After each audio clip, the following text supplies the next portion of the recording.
দেখি তোমার দেখি এই যে গৃহায়ন নাম্বার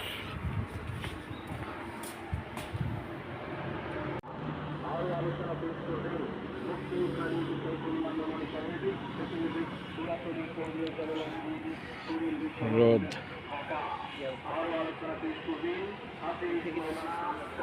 ওইটা হইলে আছে হাসারা থানাটাও আমাদের প্রজেক্টের ভিতরে পড়ছে। এই যে একদম মেইন রোড। রাস্তা তো হয়েছে কত, 1 বছর হয়েছে না, 1 বছর হয়েছে না, রাস্তা উদ্বোধন করতে তো এরপরে তো আমরা আস্তে আস্তে প্রকল্প শুরু করতে আমাদের সেলবান, আমরা তো জমি কিনি, জমি বিক্রি করি। কারণ আবার মাঝখান দিয়ে 3 বছর চলে গেল করোনার সময় তো টোটালি একেবারে অবমাননা জমি বুকিং দিকে উল্টা যারা আমাদেরকে পূর্বে বুকিং দিচ্ছে ওনাদের টাকা আরও রিটার্ন করে লাগবে।